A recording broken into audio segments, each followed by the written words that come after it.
All right, guys, welcome to the live show. Uh, Got to do a pretty good thing, a couple things lined up actually, some videos and some interesting things that we'll get into and talk about. So let me get started and put some things on. I'm still downloading this other clip, but yeah. So hopefully everyone's going to enjoy the show and having a good time.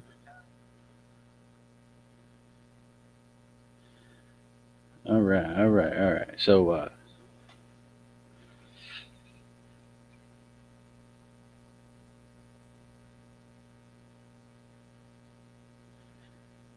some of these were taken up north in the lower part of Michigan, which is a lot of people don't realize Michigan is over 50% covered in forest.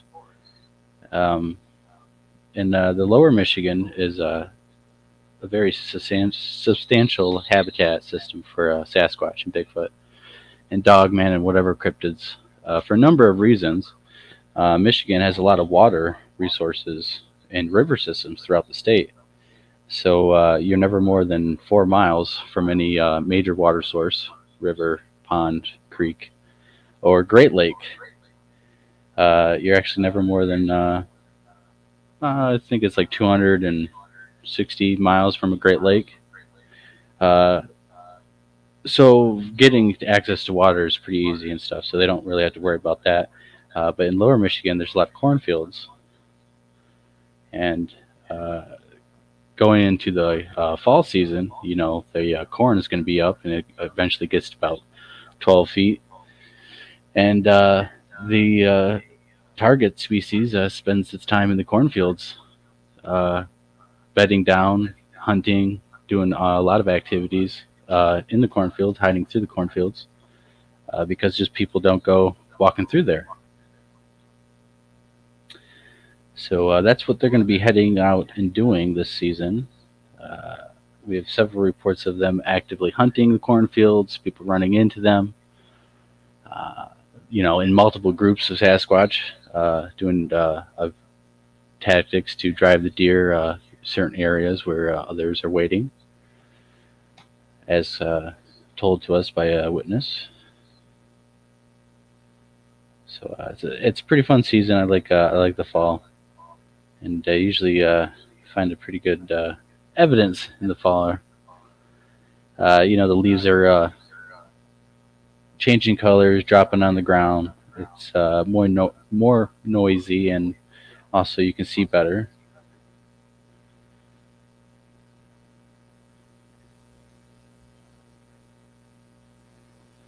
All right. Get that download.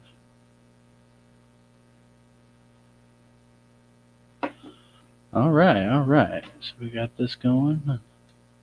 Got a few more things to do before we get some interesting stuff, but we're going to jump right into this interesting piece of evidence that we actually got in the UP of Michigan with the help of Robert Kreider with Kreider Expeditions, a fantastic researcher who I don't think a lot of people know and don't give enough credit for sure.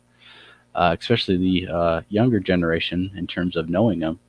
But he has a lot of research years under his belt, has a lot of good evidence, a lot of great encounters he has had. Being out in the field with him, he's very substantial, very stand-up and honest guy, and definitely knows what he's doing.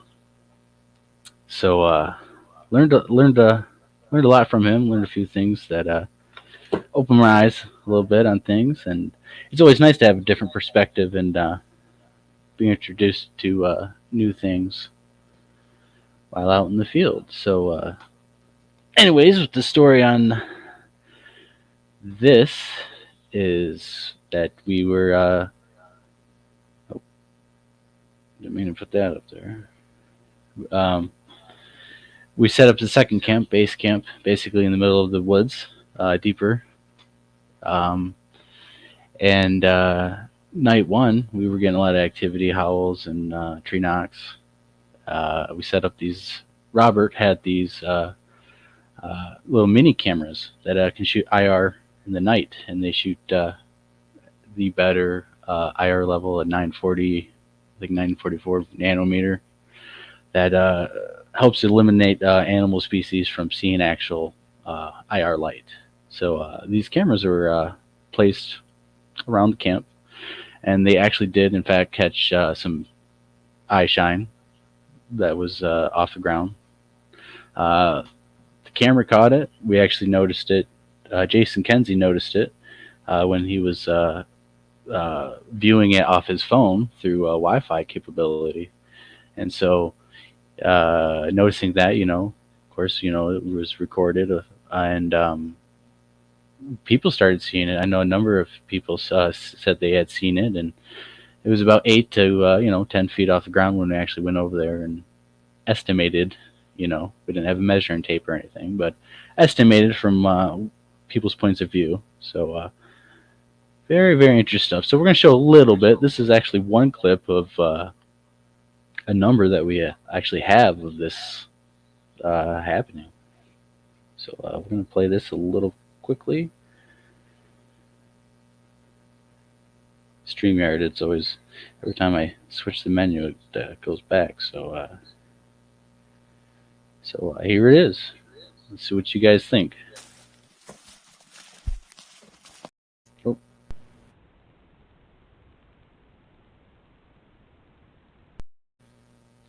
All right, before I play the video, I should say that you're going to be looking in the top left corner of your guys' screen.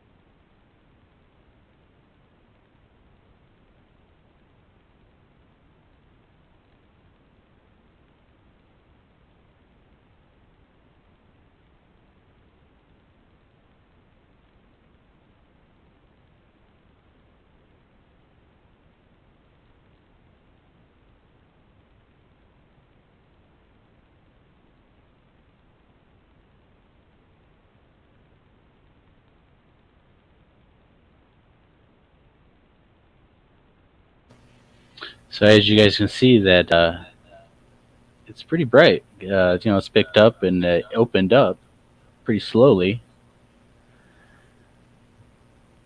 But we were able to see this with the naked eye. Presumably, it was reflecting off the IR or the camp. We had some camp lights going on. We didn't actually have a fire, but this was standing 30, 40 yards away or closer. As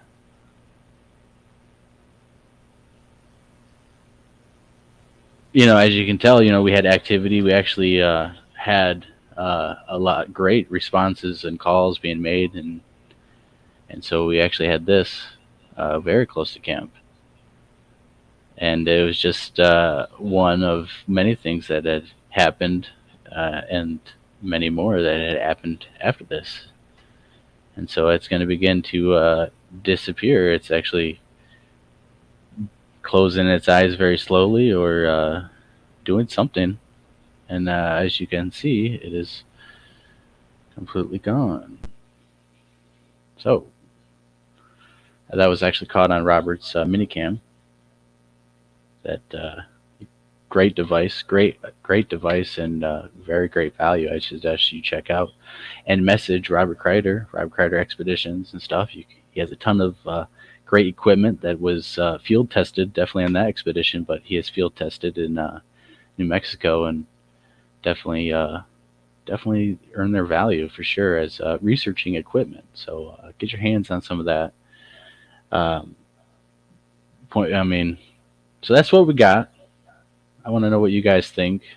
Uh, I know what I think because I was there with everything that added up, and seeing is believing. Um, but they were very cautious. Never came closer than that. And as you can see, if you guys watched it, and you guys can replay it, and I'll replay it here in a second. We'll see that it actually slowly opens its eyes up, and slowly. It seems like when you're a kid and you kind of close your eyes, but you kind of still have it open and looking. It seems like it kind of does that, which is very interesting, as if it's somehow thinks you could still see its eyes, or maybe it does know that. Who knows? I mean, I don't know. I'm just speculating, throwing some stuff out there because it's just more questions than answers, and we don't know. That's why we try to find out and get evidence so we can get more pieces to the puzzle and figure it out.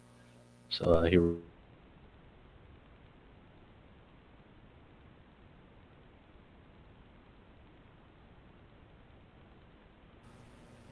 So yeah, as you can see, if you go look in the left, top left, it's gonna slowly open its eyes. Uh, as if it's. I mean, I don't know. It's just weird.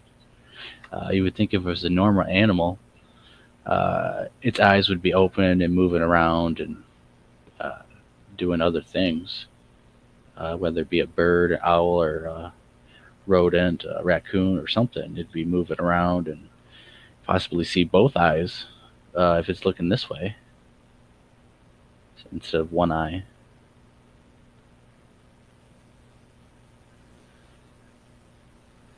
Very, very interesting stuff.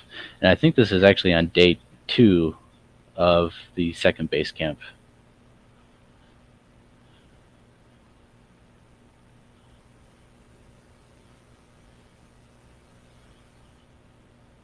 If the timestamp is correct, yes, it should be. So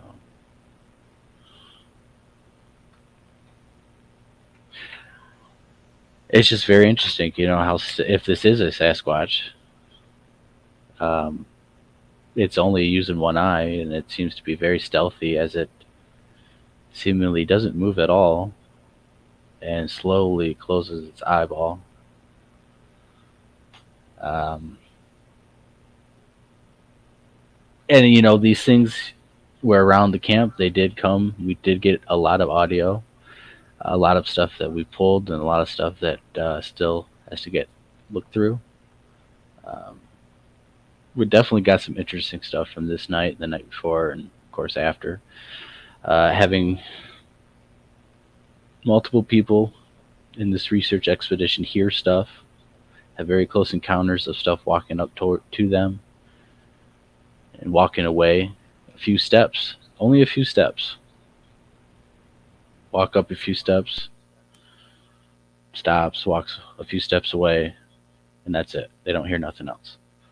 Normally, you would think you would hear something all around you as it's moving, whatever kind of animal it would be.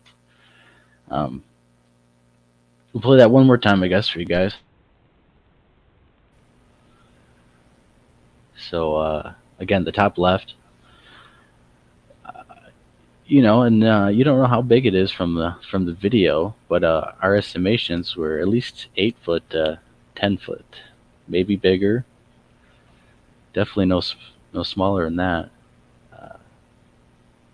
Because the terrain did slope down and I mean became a swamp. So definitely multiple individuals on the trip. Uh, we definitely named one guy the Grunter because he came in and grunted during the daytime and at nighttime. Very interesting stuff.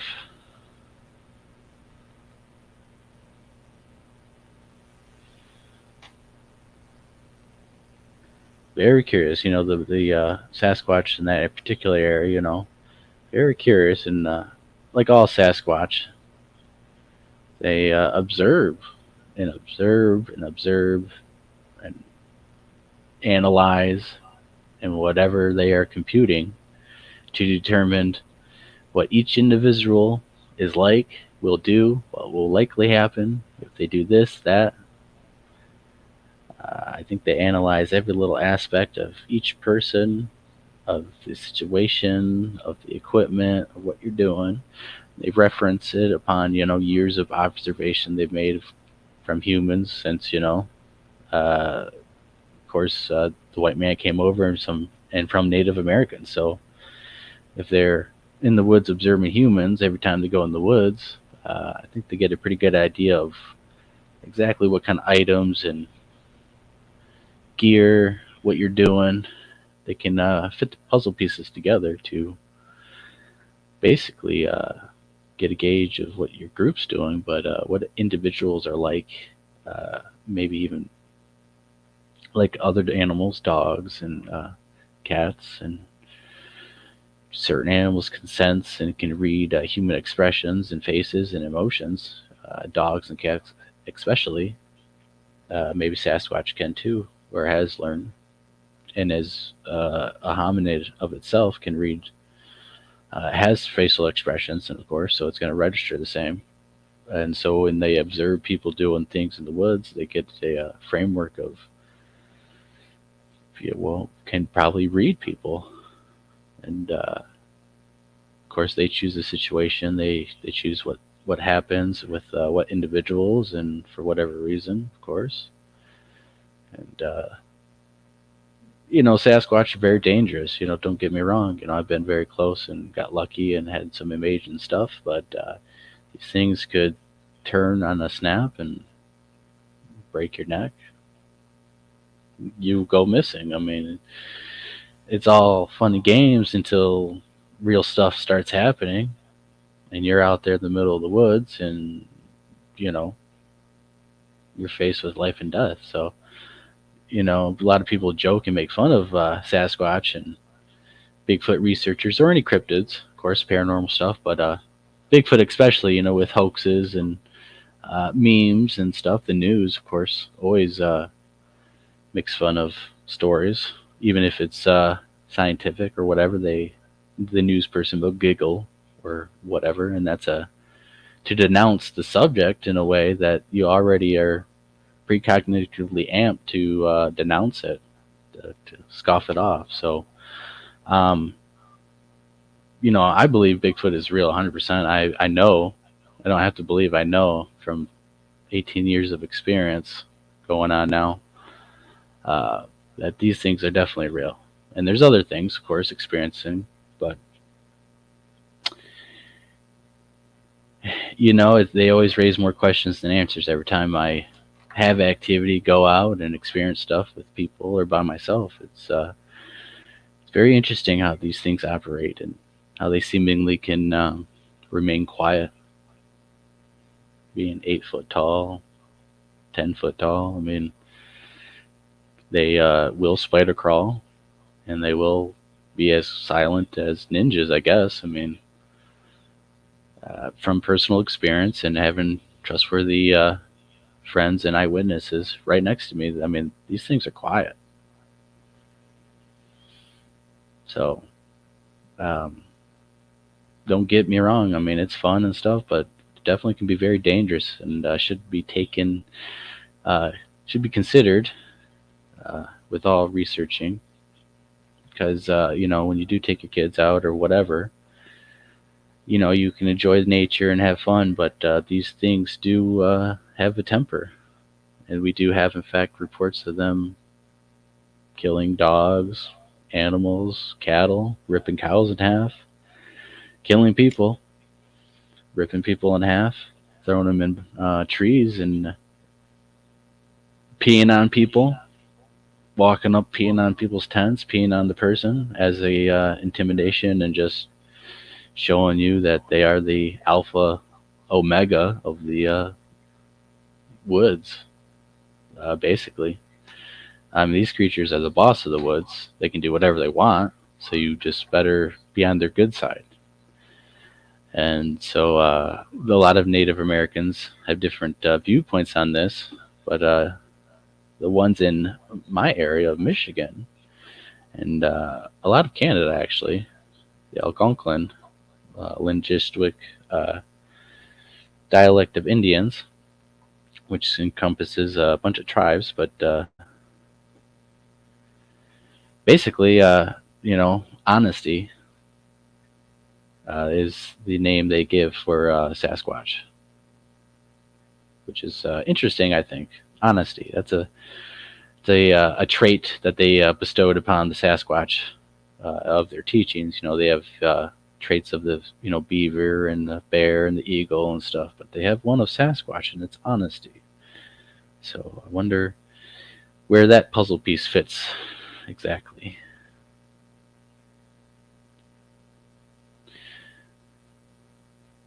All right, so we're going to show this other clip real quick.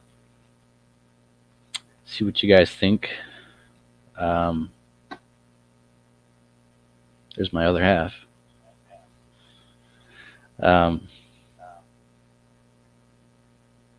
We got some videos coming out. We got some stuff that I'm working on, tweaking, and a little bit of a short, basic version of everything condensed down. More than I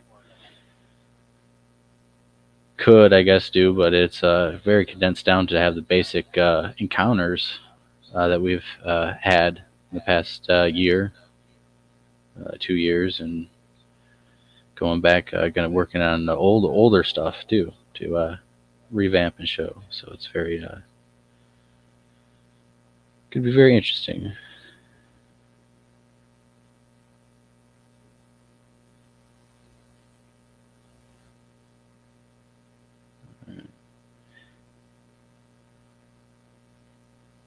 But yeah, we're definitely going to show counters that a 2 hour period of an encounter of multiple things happening. Condense it down, but basically have its full version as much as possible without showing the boring stuff. And I think you guys are going to be pretty interested. All right, so we're going to show this other clip.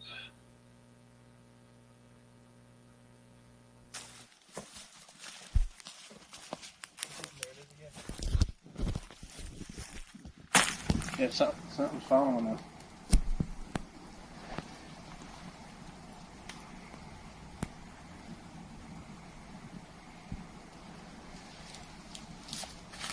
Don't move. I can't see nothing on that. It's over there. I know.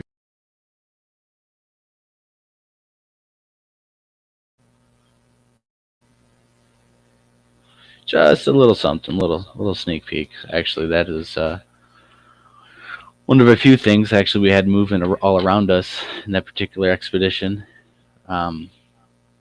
We actually ended up chasing it. Something you shouldn't do. We shouldn't advise, but sometimes you do. You want to get evidence. You want to have something to happen. I mean, if there is something in these woods, most people don't believe. We start hearing stuff, and we know it wasn't deer. We actually ended up chasing it, and it paralleled us as we went along, of course. And at one point, it jumped down the ravine, crashing through the trees, and got that recorded, and got some better audio clips than that one. And so that one wasn't as loud as these other ones where the movement is happening in response to what we're doing, and trying to get this thing on night vision and flare, but of course it was evading all that. The night went on, and we actually had a lot more activity. So that's just a little drop. But it's very interesting because you can see our interact. Sorry, I'm just reading this message.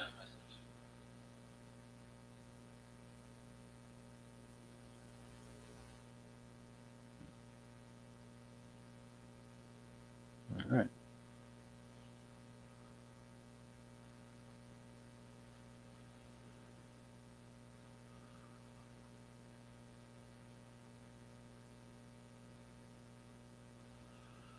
So I'm trying to get this other video uploaded and stuff real quick, but it doesn't seem like it's wanting it to do that for some reason. So instead, maybe I'll just show more of the other clip. But let me see what you guys think in the comments. Yeah, this is a pretty late night show we're doing, actually. It's kind of just hanging out, actually. Kids are in bed, sleeping. Going to be going out tomorrow in the woods a little bit. And figured I just, if I couldn't go out all night tonight and be out in the morning, I figured I might as well do a live show and talk to you guys tonight and go out in the morning. So at least I can do some fun stuff. But, every time you go out there, you never know what's going to happen. And most of the time, nothing happens. Which is pretty normal. But when stuff does happen, man, it's pretty exhilarating. But at the same time, like I said, it's pretty dangerous because these are wild humanoid creatures who are very adept in the environment and can surround you and be behind you in an instant without you knowing. And could take you out in a heartbeat if they so choose to. And there's pretty much not much you could do. I mean, if they make a mistake and you hear it, you turn around. But that creature, as soon as it gets in within 30 yards of you, you maybe even 50 yards of you, depending on the environment and terrain and foliage in front of you.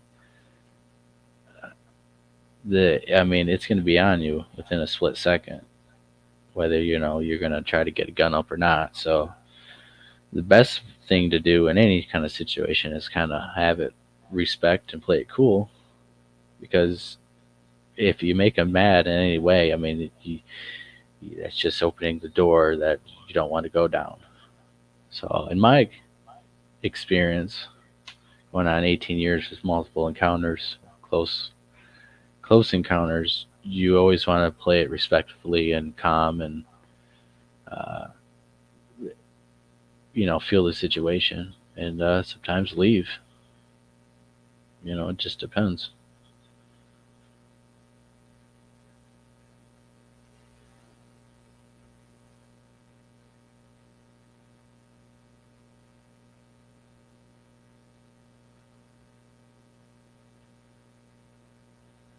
So we're going to show this other clip a little bit more since the other one's not loading.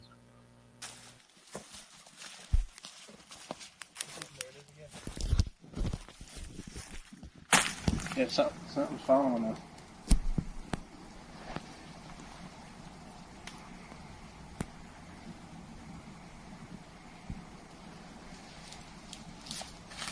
Don't move. I can't see nothing on that. It's over there. I know we.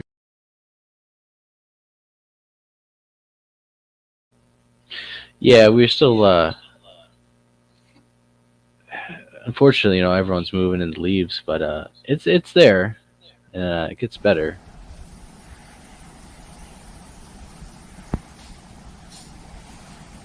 I heard that.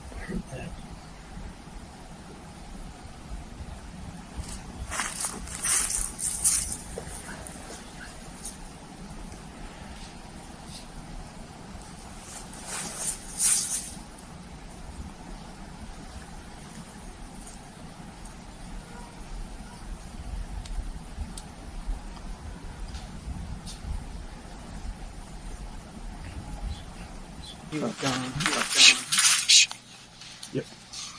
Something like that. I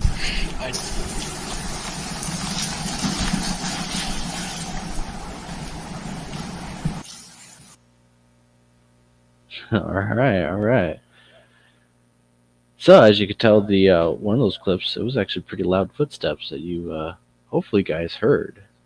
I'm not sure how it sounded on your end, but if you're reviewing audio or just watching YouTube and trying to look at evidence that people is presenting, you guys need to get some headphones, basic ones at least, with volume control, bass boost if possible.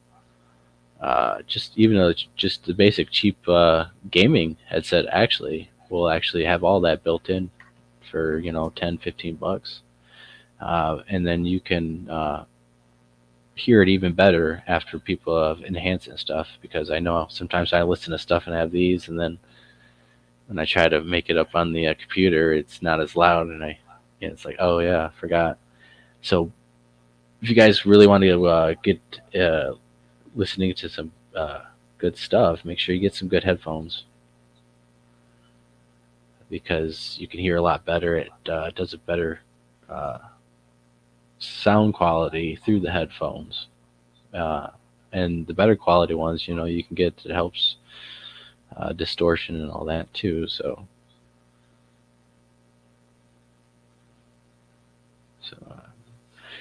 yeah, in that clip we actually walked up on deer before this, and actually did film them on thermal, and they would have been on the right side, and we passed them and walked up and started hearing that, and stopped, and as you can see, we were stopped, and I was actually filming them, hoping to see what would happen, and we did hear it. As you could tell, we did respond to the movements that we actually are hearing, and hopefully you guys did hear some of that. So let me see some comments about if you guys did hear that, any of the audio from that video clip, because actually that would help me if I need to boost it up more for you guys, or what. I know the first clip needs some work.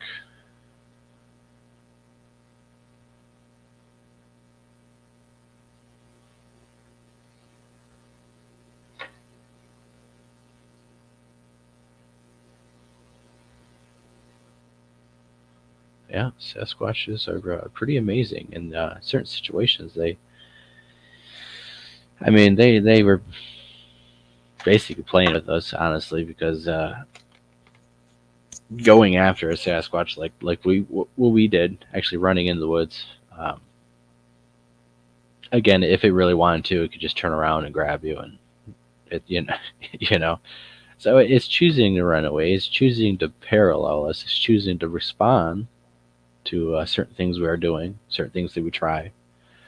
And we actually, that night, I myself, I know, do some pretty aggressive stuff, which I don't recommend, especially in any kind of area. But I wanted to make sure that it wasn't any other animal. I wanted to make sure it's not a deer. Deer typically run away from humans, especially if they chase them through the woods, right? Well, they shouldn't come back around and start paralleling you and interacting, of course. And but you got to make sure that it's not anything else, that it's not a raccoon or squirrel, a deer, hopefully not a bear. But you do got to make sure it's not anything else. You're not, deceiving yourself of something that's not even happening. So we did definitely push the envelope, and did confirm that it definitely is not any known animal behavior that we know in North America. Responding to foot stomps and limbs breaking and communication with Native American. They responded in certain circumstances and definitely let us know that they were right there after a little mock display of aggression that I did, tearing limbs down and scraping the ground with your foot, of course, and just being dumb. Uh, I'm hopefully they did take and picked up on, because play, if it did pick up, and you actually, the best thing to do with Sasquatch activity was actually if you could get to play with the Sasquatch, because playing in the animal kingdom between two different species, especially, but regardless of any species, to play with another creature, it takes two creatures of very high IQ intelligence to be able to understand that the other creature is playing and wants to engage in that activity, and is in fact not going to hurt or attack, and actually can engage in activity like that.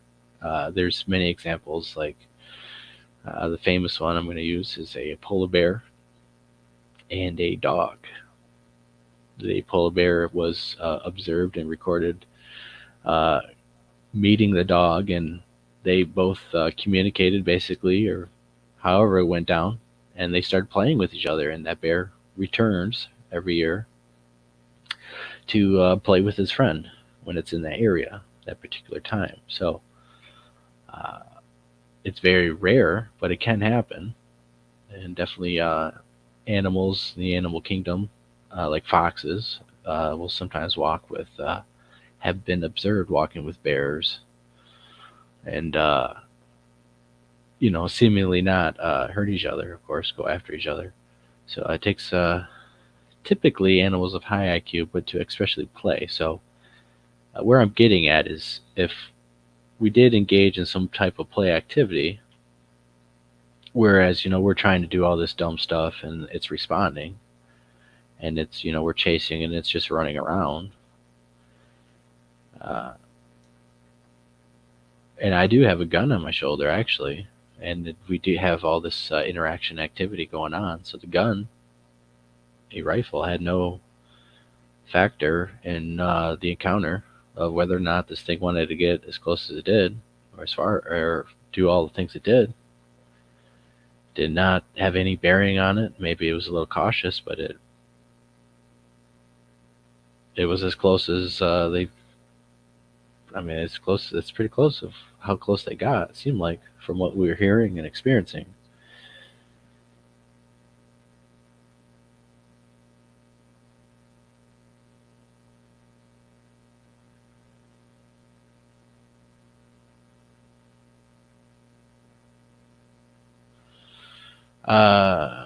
Yes and no. Uh, I would say, yeah. I mean, if you don't react to it, I mean, they're going to probably do more, think that you don't notice them. But if you do react to it and you do notice them, or you do some type of playful thing, or something like that lets them know that it's them, if you're actually getting the real deal stuff, I think that opens up more possibilities uh, to them, because you are communicating. Like, for instance, if you're walking down the trail and you say you got a rock thrown at you or something, if you notice it and look over there and maybe throw the rock back in a playful manner, not very far, and just continue on your way, that response might get you something that happens, whether you like it or not, because they're all individuals, and you don't want to come across a mean one, or a rogue one, or whatever. Thankfully, we have not. I have made one mad before. I was yelled at and screamed at. In that situation, I had shot a gun at a possum. I was coyote hunting, and this Sasquatch, I presumed, started yelling at me in a mumbling chatter, and he yelled at me, and I thought it was the neighbor. It was so human-like. I thought it was the neighbor, and they yelled at me until I realized it's not human.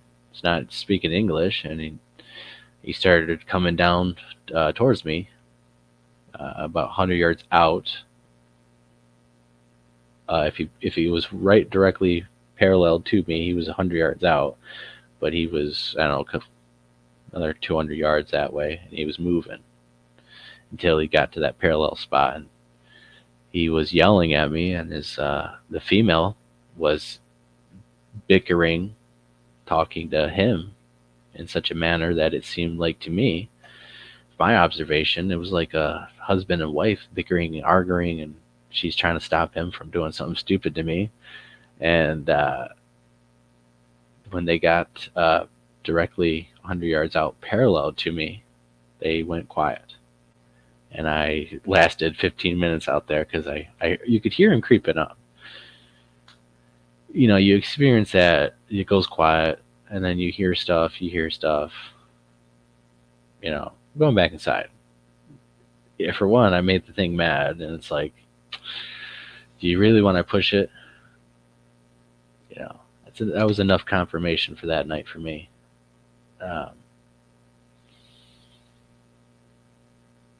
And you go into pretty shock and awe. You know, you go into a disbelief when you're hearing it, and it starts happening. It's like, it's really happening. But in that situation, if I made the wrong move or chose, or maybe stayed out there longer, who knows what could have happened. And he was already mad, so in that circumstance, you definitely just get out of there. And that's what I'm saying. All I did was something that was legal, something that, you know, millions of Americans do across the country, is coyote hunt and shoot other varmints that are legal during the season with tags that you have. And it made it mad, something that people do all the time. But that was enough for it. It probably disturbed its hunt. Who knows? I'm not sure. Could be a plethora of things.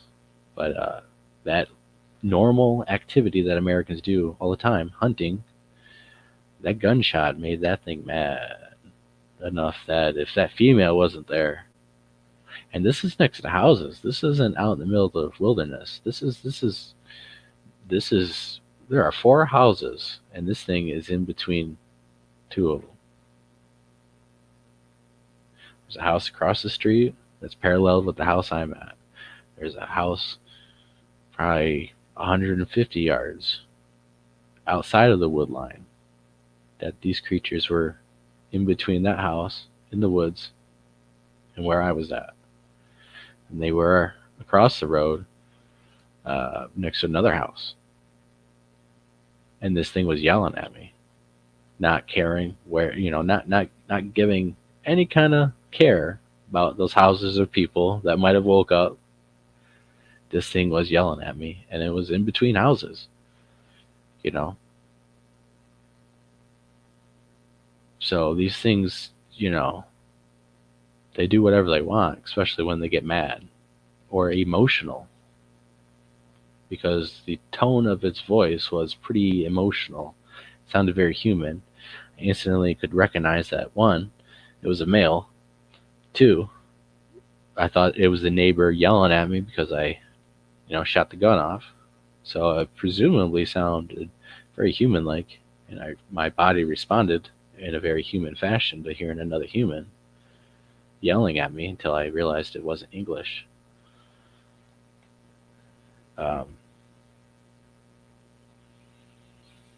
So, you know, and this is like 5 miles out of a city, you know. This isn't in the middle of the woods, you know. These creatures are, you know, from my experience here in Michigan, these creatures are pretty much everywhere. You don't need to go all the way up to the UP to find them. You don't need to go all the way to Canada or Alaska or out to the Pacific Northwest. Here in lower Michigan especially, where you would think that there's no Sasquatch at all. It's just a bunch of farm fields and country and woods, which is in fact just great habitation for them in the modern era of human habitation. So a little something. Hope you guys maybe had some insightful information that you guys might be interested in. because spreading awareness and talking about stuff and different opinions and theories can hopefully to different people, put the little puzzle pieces in their own puzzles, and they can improve upon their own research and theories and studies. Because that's what improving the theories and trying to discredit stuff that's happening in the woods. Is like when we chased the thing that was running away from us. Was it a deer? Was it a Sasquatch? How are you going to determine that if you don't try to discredit what it is? In this situation where I was yelled at, I don't think I needed to prove one way or another whether Sasquatch was right there or not, because it was pretty real to me. So, yeah.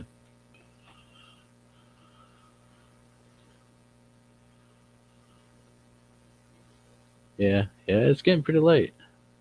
We're gonna go for an hour.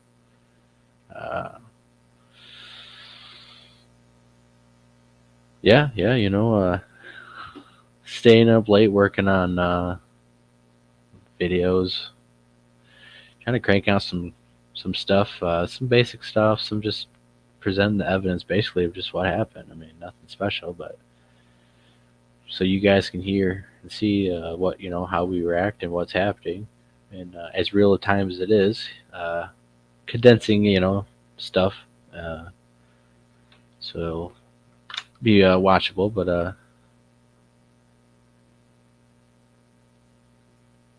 definitely got a lot of good interesting stuff, and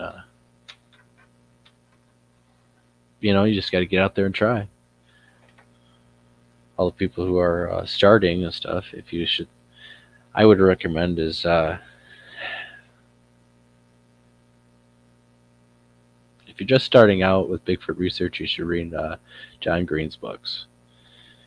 Read some of his books first, and try to find more reputable researchers and stuff, not hoaxers, and known, especially very known, no doubt hoaxers.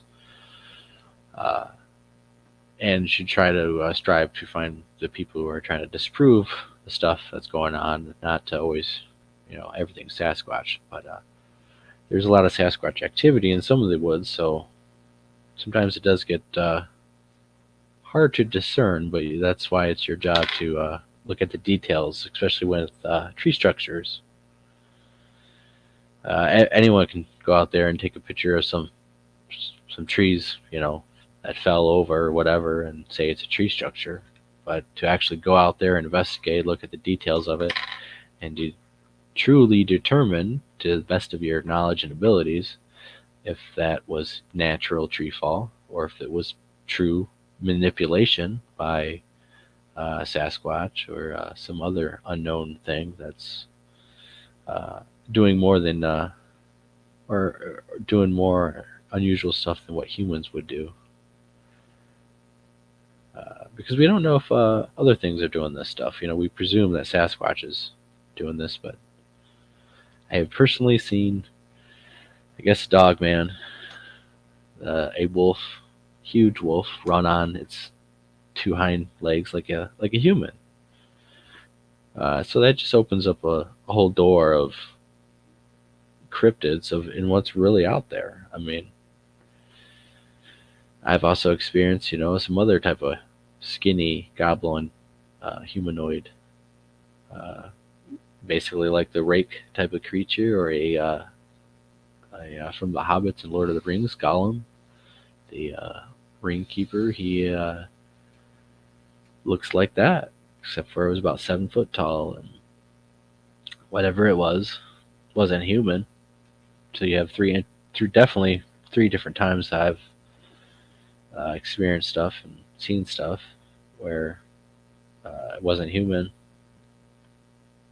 And so who knows what is actually causing some of this stuff to happen with the missing people and the structures and stuff. We presume Sasquatch, but if there's indeed other cryptids out there, like people do witness, and like I believe from my experiences.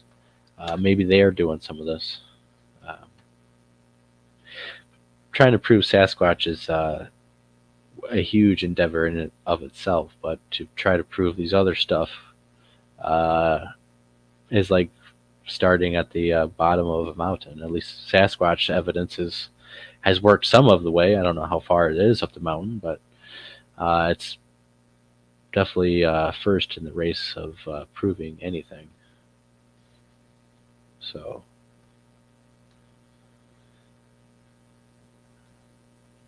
but there's a lot of mysterious things out there from all over the world in all aspects. If you honestly think about it, from paranormal to ancient lost civilization knowledge and uh, treasures and science that was presumably magic. Their type of science. But it's all interesting here at the Lost Cryptids Conservatory. We study a bunch of different things, ancient technology and stoneworks that they find all over the world that have, literally rocks that are warped to form a corner and are connected like a puzzle piece, that are so intricately connected and warped in such a way that there's no modern technology that knows how that is done. It can't be done.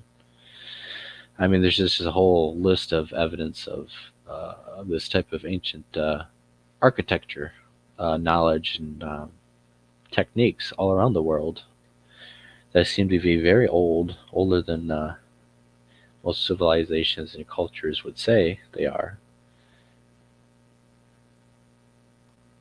So, and they say that North America is littered with old, ancient civilizations, ruins of giants, and we do know for a fact now that the old world, in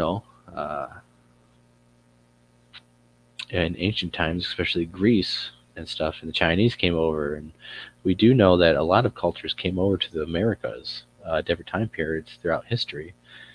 And we do have evidence, especially here in Michigan, of the copper deposits of Michigan being so pure in this certain cave and area that it can be scientifically tested and determined its purity and compared to other coppers around the world. But they've actually tested Bronze Age weapons and armor about 3000 BC and a little bit older, determining that the copper to make those weapons and items came from this place in Michigan. Therefore, proving that there definitely was some sort of world trade system going on, at least, or people were coming over and interacting with the lands and the people, and so there's a lot of, if that is true, of course, which I believe, there's a lot of history and stories that must from ancient Greece that maybe took place in the Americas as the land of distant lands. And there must be a whole host of history and historical knowledge that is just lost, if that is truly was like that, where the new world was maybe the old world, and or at least had a lot of older world technology, civilizations, giants as reported inhabiting. But we'll get back to the Bigfoot stuff. If you guys got any questions, leave them all caps. Try to answer whatever question you guys got. Just kind of hanging out. Like I said, working on some of the stuff. Waits for some stuff to download. It looks like I'm not going to be able to get it up on here. But it's okay. You guys can watch it on the YouTube. The Lost Cryptids Conservatory. We definitely are reorganizing our group and our research. Been a very fun year and a very educational year. and good and bad, but definitely helps us move forward and focus on what needs to be the focus of the group, which is research, getting the evidence, and presenting the evidence to the people and to whoever wants to look at the research and uh, actually get focused on basically taking this all seriously. I mean, more seriously than other people definitely do. I mean, I know I take this seriously. I don't know about other people. I know some people are very dedicated, and some people are very not.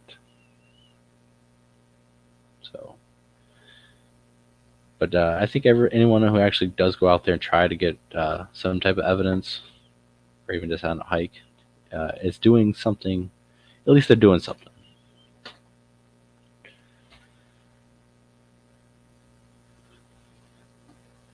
But you're going to see a lot of interesting stuff coming out of the Lost Cryptid, older stuff, and new adventures, of course, that we've just been on, and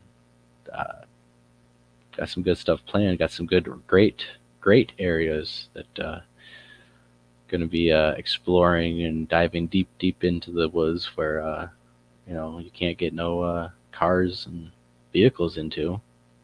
It's not off a trail. It's going to be deep in the woods. So doing on definitely got some solo trip plans. I go solo because I was doing that longest of times since I was 13 and had my first Bigfoot encounter. I've been soloing and would go out, and it's fun. It's exhilarating, and regardless of any Sasquatch activity, it's a great time in the woods and trying to experience the animals and the nature in general.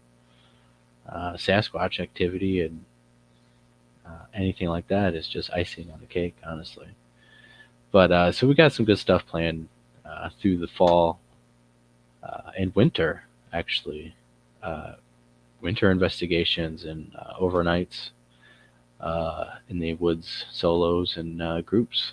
Uh, it's definitely going to be on the agenda. Uh, Nothing like going camping in the middle of the freezing winter in the middle of the woods. It's going to be fun. It's great. Just got to have a big enough fire, and you'll be fine. So I've done that. I mean,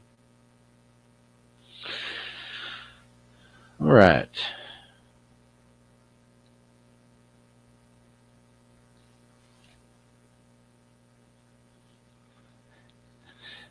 Yeah, it's,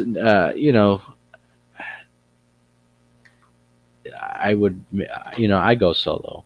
I mean, for me to say, people shouldn't is kind of being a hypocrite, but to each their own. Uh, everyone's different. Everyone's has stuff they enjoy and like to do, and I definitely wouldn't go alone in certain environments, especially if I didn't feel comfortable or had a bad vibe. You know, instinct. If my instincts and stuff said something was bad or no go or anything was off, I trust my instincts, and they're pretty damn right most of the damn time. When it definitely comes with people, definitely comes with being out in the woods and everything else. So I definitely trust my instincts, and so if you don't feel like it's a good area, don't chance it and stuff, because these things will rip you in half and eat you, or just rip you in half and leave you on the ground. It doesn't matter to them. You're one little annoyance that if you just keep annoying them, they're going to just stop it. It might be in a way that that's it. Your time is done.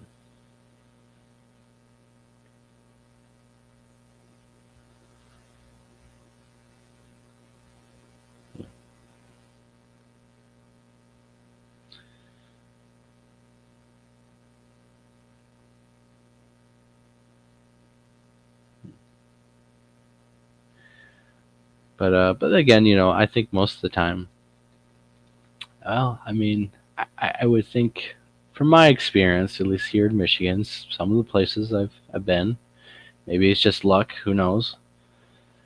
They seem to be very patient, curious, and are more willing to wait you out, wait you out in the area, or scare you off, or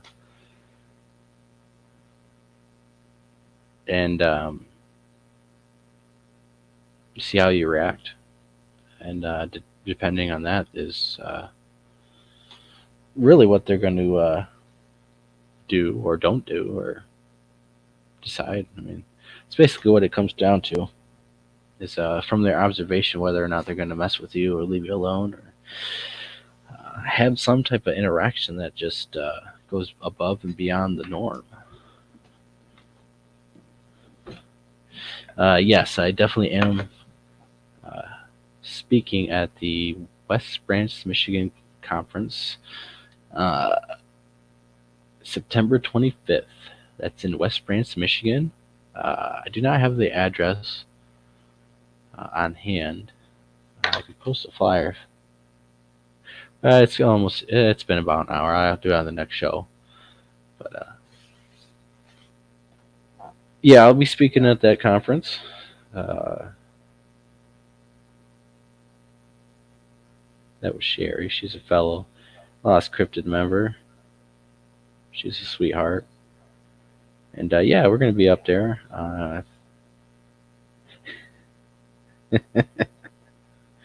Here's another fellow member. Here's James, Collar Kid. Just took a nap and wake up to me.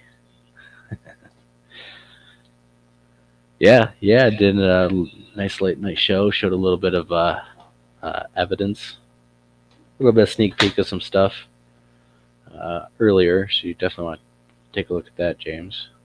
But yeah, we're going to be at the West Branch. One way or another, we'll be up there. I'll be speaking. And I think we'll be hanging out, taking reports, and we definitely have our own thing planned to go out in a undisclosed location. So it's going to be pretty interesting. Hopefully, we'll get activity. Maybe nothing will happen. Hopefully, we'll get some great memories and activity and evidence that we can show you guys and present that there is really stuff out there. So it's going to be fun. The West Branch, Michigan Conference is hosted by Phil Shaw. He actually is the founder of the West Branch, Michigan Bigfoot Group, and hosts this conference 2 times a year. One in April, usually springtime, and one in spring or September. And great events. Usually has great speakers at both, and it's a great friendly environment that I think a lot of people would enjoy. So you can find information on that. I'll be posting a link and stuff. You can find information on that on Facebook.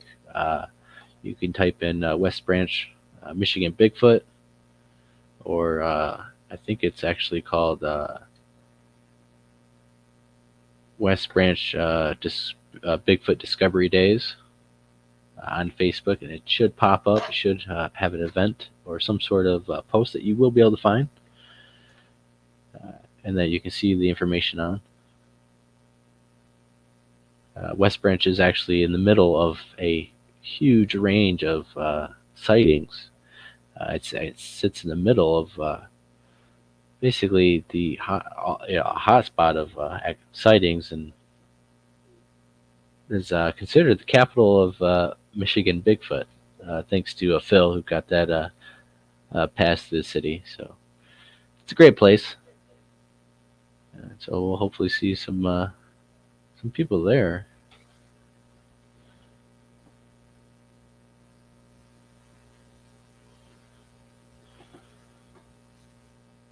But we do definitely have some orb video evidence coming out that is pretty interesting. Uh, it was actually on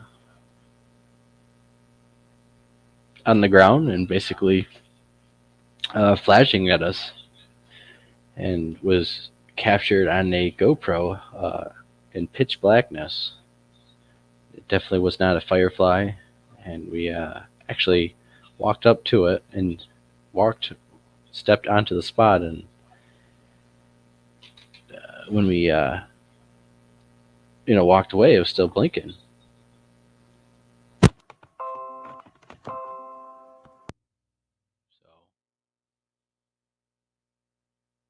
we should show that clip in a video coming out. Just one thing that happened, and we actually the second night, the clip that we played earlier of the group going after this thing. That was the second night. The first night we actually got the orb and heard some activity that we thought maybe,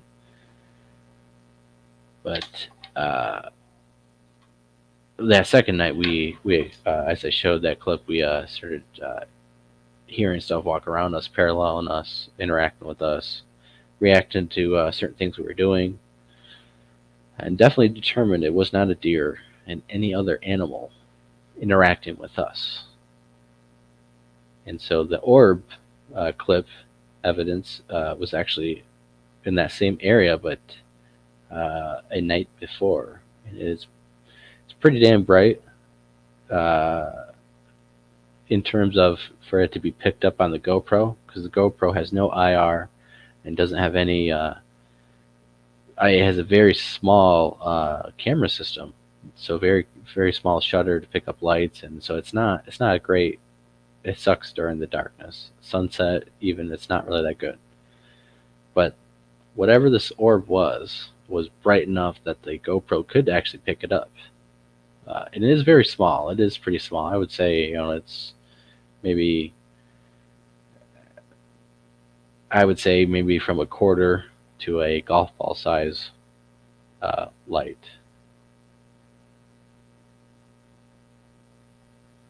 Maybe so not that big at all, but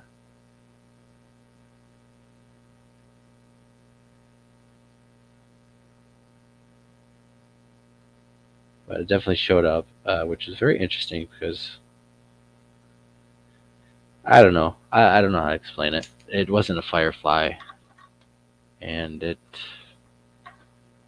I don't know. I'm not saying it's Bigfoot related, of course, but it's interesting what we observed and was able to capture.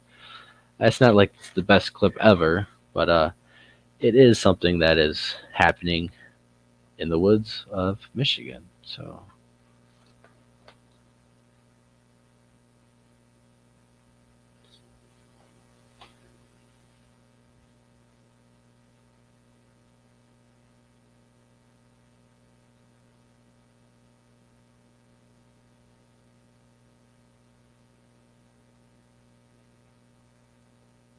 Definitely nice to see that we have some people watching so late at night.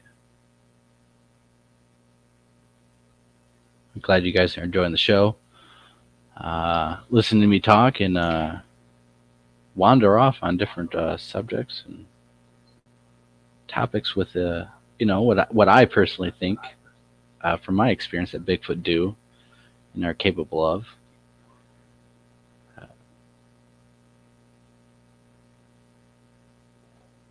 I've been going to the woods ever since, even before I was 13, but actually trying to research when I was 13 and having my first encounter where, long story short, it had crossed the road after I made a low whoop and continued to walk and it stopped. So I heard it cross the road bipedally. It jumped and got into a flooded thicket, so it jumped and splashed into water, and it dashed towards me. It was stopping 30 feet from me in this huge thicket, so I could not see it, and I could see the brush moving, but stopping 30 feet from me. Of course, at 13 years old, after doing a Bigfoot whoop, and the creature probably, I honestly had seen me walk out my house and across the road and do all this. But ever since then, um, been hardcore researching uh, for almost 18 years now in Michigan, all over Michigan, and these creatures are pretty amazing. They have some amazing capabilities that we can't explain. I can't explain as of yet how a 8 foot tall, 800 to 1,000 pound or more creature can weave in between brush and foliage that without making any kind of real sound that you can pick up on. I mean, we're talking, these things are getting 20 yards from people before people turn around and see one, and it drops down and spider crawls away. I mean, and after a spider crawls away, of course, you can't hear it after 20 feet, 25 feet. It became very, very hard to hear this thing crawl away. I mean, I was right there with Jason Kenzie. He had actually seen this individual, 8 foot tall, give or take, in the middle of the trail, 40, 60 feet away, drop on spider crawl very low to the ground and crawl away. And we did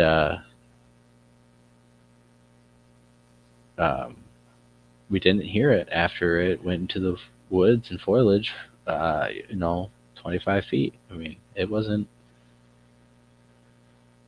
should have been a lot louder. I mean, squirrels could be louder and you can hear them that far away, or that close, as I should say. Talk about my swamp expeditions.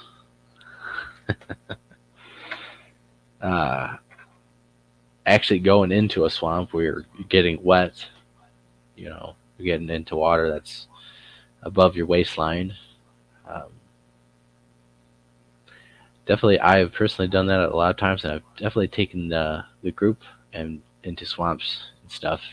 I know you can ask the caller kid. I've taken him into some swamps the first time, really taking him out into the woods, trying to test his character. I take him into a swamp. Basically, we get to a spot where we can't go back because it's going to take way too long because we just hiked this. And if we just shortcut through this swamp, we'll get right back to where we need to be in the cars. And so I'm thinking, I'm going to test him, see, how good of a researcher he is. And we had a great time. But anyways, I got it through there. I'm sinking down to my knees or more. And James is like jumping this island. He's not it doesn't weigh as much as me, so he actually doesn't sink down. And so my plan to really test him didn't work. But he James is a great guy, and really from that day forward, really impressed me. And we ended up going and having a great encounter. Me and him in the woods, having all sorts of activity, screams, yells. Not too loud, but loud enough for us to hear. And on the videos, it's on here. It's a series of videos, and I know it's the evidence is in a video called 2019 Evidence, Bigfoot Evidence 2019 Lost Cryptids. So if you find that video on here, it shows me and James in the woods walking around, and we start hearing grunts, a bark actually, some type of noise that kind of interferes with the camera a little bit. We actually found a lot of tree structure stuff, and found mound and had something thrown at us, and it is captured on video. I'm pointing the camera actually to me and James, and I point to the woods, and the camera's facing us, and you can hear something being thrown behind us, going through the trees with some force, being thrown, not having fell out of the tree. You can see our reactions in real time. I slow it down so you can see our micro reactions because it literally, I'm in middle of a sentence talking and I completely just start reacting to what's happening. And you can see the change in body language and stuff of something's actually happening. So that was very interesting stuff that we were luckily to have happen, and it was pretty intense actually because it was on all sides of us. They were pretty, I wouldn't say aggressive, but definitely announced themselves in such a way that is a pretty intimidating, I think, to most people. And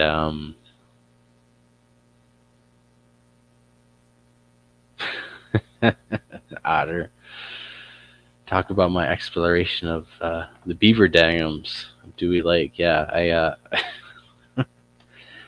well, we actually took a boat ride.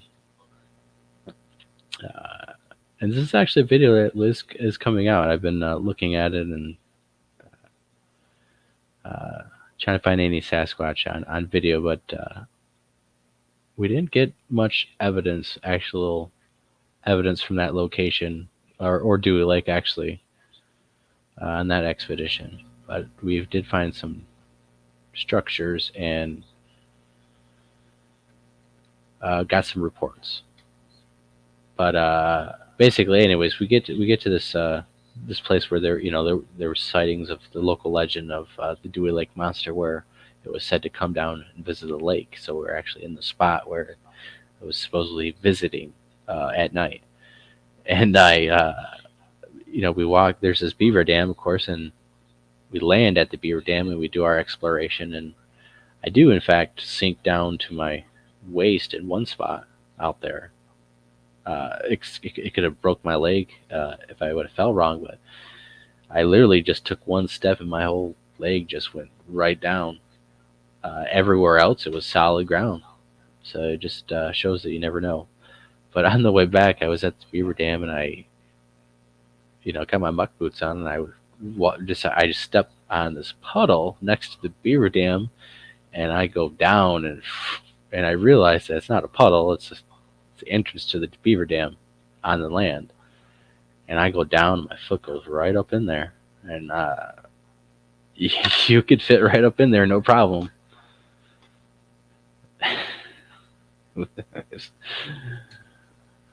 Got all wet from that, and everyone had a good laugh.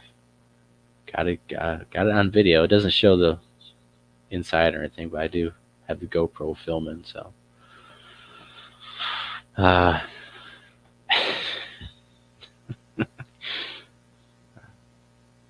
Just fun stuff. You're out in the woods. You should be having fun. I think there's more to going into the woods than looking for Bigfoot. Although, that's what I definitely am mostly doing every time I go in the woods. But really, when you actually are in the woods and Bigfoot is on the brain, you have to really have a good sense about yourself and not trick yourself or deceive yourself knowingly or unknowingly into a false encounter, false activity, and false evidence that you might come across. Because, even though I personally think there's a lot of these creatures around, their evidence that they leave is very rare in terms of finding it and actually capturing it. Footprints and all that, they don't walk like humans. They don't leave footprints and impressions like humans. A impression in the ground is the damage done by the individual and its foot or its hand. It's not the exact image of the foot of what it looks like and stuff. It's just damage of it. And you can have a really good impression and have a very good detail all the way up to the exact right measurements. But most of the time, it's going to be some scuff marks and damage, not a full grown hand or foot. Those are actually very rare. Most of the time, they're going to have knuckle imprints, 1 digit, 2 digits, 3 digits, half a hand, fists. And if they're on all fours, if they're, you have the. We don't know exactly how their locomotion and everything works on them, but we do know that we don't find their tracks, and they do intelligently hide their tracks. From my own observation, and of course, a whole host of other researchers from around the world, uh, they do hide their tracks.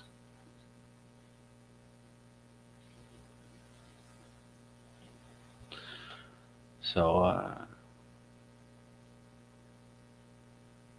it's very hard to find these creatures and get actually good evidence. So a lot of people and a lot of people probably, you get into this, you have fun, but people probably get to a point where they get frustrated and stuff, and maybe they want to be some wannabe famous Bigfoot person, as if that was a thing, and so they have to try to get evidence and find it and present it. And then you're hoaxing stuff or deceiving yourself.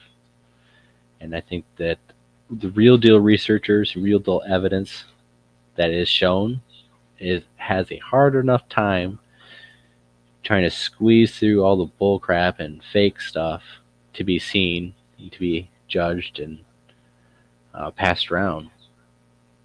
And so that's why you want to make sure you have the best evidence you can, that you can disprove or prove to the best of your knowledge, and actually try to show it or explain it. Explain why you think this is that, or this is happening, or show it that a person can easily tell that, wow, this is some activity that normal animals just don't do in the woods of North America.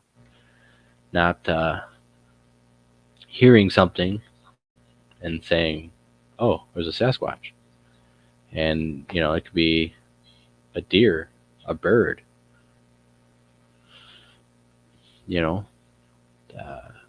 people who are legitimately focused on research and actually trying to scientifically show evidence and prove should always, strive to get the best evidence that they can themselves prove to be real. Or it's frustrating sometimes, I think, because I do watch a lot of other channels and a lot of great researchers out there. If I shouted out names, I'd probably take a whole hour just doing that. But there's a lot of bad stuff out there, and some of it is you can easily tell it's a hoax, easily tell that the researcher is fabricating something that he's trying to show you by basically just watching. I mean, I've seen videos where this guy is posting and claiming and puts dots on this thing saying, this is a Bigfoot, this is a female, and she basically charged me, and the guy rolled out of the way, and this is a video. And there was people commenting, yeah, they see the face, they see this, blah, blah, blah, blah, blah. And actually going in looking at this, I enhanced it and did the breakdown, and what the guy is doing is literally, he has a bluish sweater and he goes like this in front of his phone, and then draws some dots on it and says that a Bigfoot charged him. And the shocking thing is, a lot of people were commenting and believing it, and really adamantly saying that they see the eyes, they see this, and whatever. And when you slow it down, you can clearly see that it is a sweater. You can see this part, the sweater, and the color of it. So, you have a bunch of those videos going around, and you have videos of real researchers trying to show you real evidence that is muddied with all that bullcrap. So, if you're new to this, or you're trying to find like the real deal stuff, really do your homework and try to find the channels and the researchers and the research and the evidence that is above this, posted Bigfoot. For example, if we captured a video of a Sasquatch here at the Lost Cryptids, we're not going to show you a clip of, oh look, I turned and oh look, there's a Sasquatch in it. I'm running away, or the video stops. We would actually show you what happened, what led before that, and then after, and possibly the whole day if we had enough footage and stuff to show you that this is what happened all the way through until bam, this happened. You gotta raise above this standard that the community is in of showing evidence. Some of the stuff's just not good enough. Some of the stuff that we got, that I present and I show and I try to say that is evidence, it's not going to be good enough for any scientific evidence, of course. Maybe it's not even good enough for the evidence that needs to be trying to, the standard of evidence that needs to be shown. But I think that a lot of people can unfortunately be deceived out in the wilderness and have evidence that is not the quality or the standard that needs to be had. If we are really going to be taken seriously, we as researchers and a Bigfoot community, we really need to step up our game, and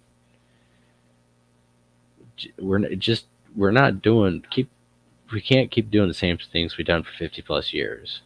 We're still not even getting the patty shots. We're still not really getting anything that's really taken seriously. And so I don't want to spend another 50 years doing that. I don't think it's going to take 50 years, though. I think there's going to be a great opportunity if people just can get out there and go and strive to be a better researcher than what's currently being done.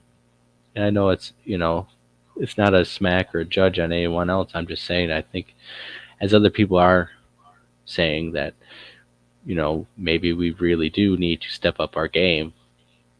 And even if we don't think that we're doing nothing wrong, maybe we should step up our game. But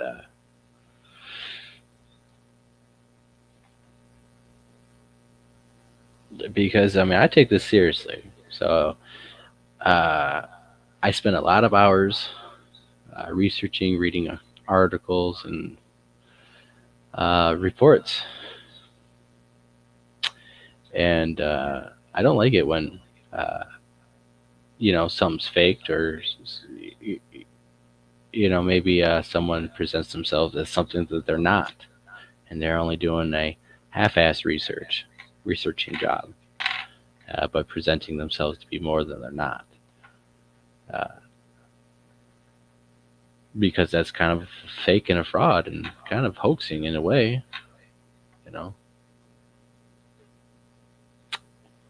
It's something to think about. Maybe it's just me.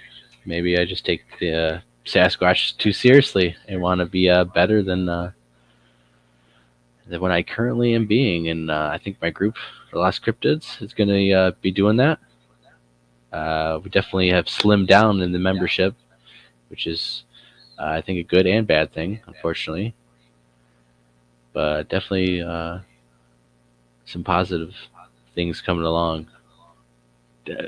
Good doors have been opening up, and positive things always come with bad, tragic things. So, you take the good with the bad. And here at the Lost Cryptids Conservatory, all we're going to do is keep going out in the woods and showing you what we get. Proving as much as we can that this is, in fact, Sasquatch activity and not some trick of the mind and some other animal and all of that junk.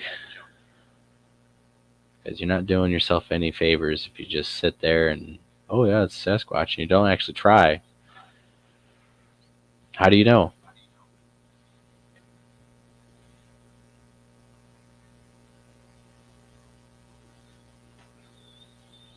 All right, well, I guess if there's no questions, I guess I'll be shutting it down. I gotta get up early and got some errands to run around and stuff, and head out into the woods and hopefully get some something happening. Who knows? But a real quick point is that researchers, we should be training more to go out in the woods. I know it sounds kind of dumb, but a lot of people, even just walking in the woods, why would you need to train yourself to be physically better to be able to do what you need to do out there? It's exactly what you need to. I mean, if you're physically training yourself and actually pushing yourself, when you get in those woods, things are going to be a lot easier, especially if you're out there for, more than a couple days, like a whole week, like what we typically do, is push hard. I mean, you're pushing hard pretty much all day and all night, and then you're staying up all night and you're getting minimal amounts of sleep, really. Uh, just to go cold turkey and from off the couch and not having any preparation to doing something super hardcore like that, it's going to wear you down and you're going to injure yourself. Your body isn't going to be warmed up to the stresses that you're putting it through on a snap when you could have took the initiative and helped physically prepared for any kind of exploration, camp out, expedition, because that's going to prevent injury. It's going to get you better focused and prepared with a goal and mission and a mindset that you're this is important. So I think a lot of people need to be more physically active in training and stuff too, because again, maybe it's just me. I taking things too seriously, but as a researcher, if you really are going out in the wilderness, you are going out in the woods, regardless of Sasquatch, you could be put into a survival situation pretty fast. And in that situation, I think I would rather be prepared and have every physical capability that I can do, that I've trained to do, rather than not preparing at all and being stuck in a situation where it's really is life and death. So there's a whole plethora of reasons why researchers and people in general should be physically active and training exercises. Unless you're injured like Sherry, then you should rest and maybe do a little physical therapy and stuff as recommended by doctors. But another good thing is you always got to be aware of your body and how it operates and what it feels and what your limits are. If you're in the woods and you're with a group of people and you're really hurting and stuff and you can't walk anymore, I mean, you don't want to blow out your knee because you want to keep up with the other people. You don't want to break something or strain yourself or rip a tendon or any sort of thing because you're not physically prepared, you haven't exercised and trained for it, and you don't know the limits of your body. You don't know how your body feels when things are beginning to wear and tear, or you need to take a rest, or you can't physically handle it. So I think it's very immature and not a very good idea to not have any preparation or exercise of any physical sort and then go plan to go even camp out for 2 days in the middle of nowhere. That's not a good idea.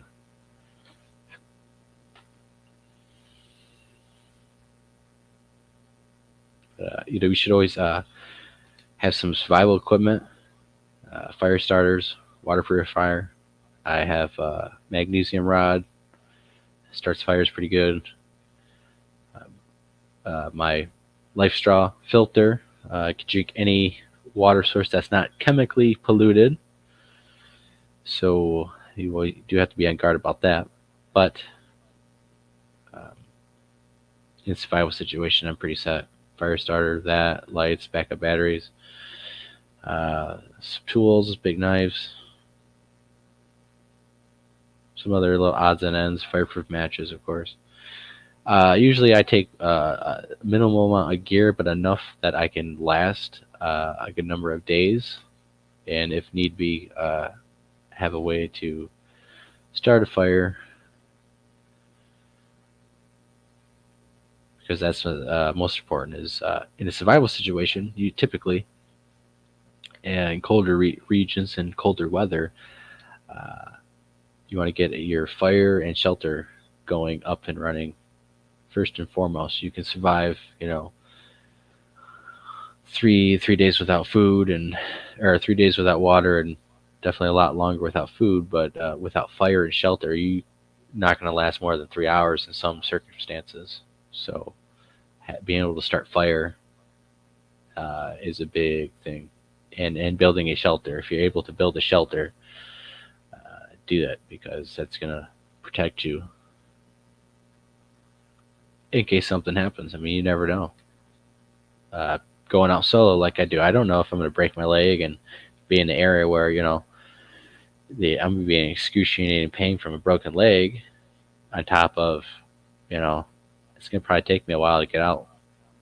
Be nice to at least have a fire if I gotta, sleep in the woods with a broken leg at least. Sometimes cell phones don't reach out in some of these places.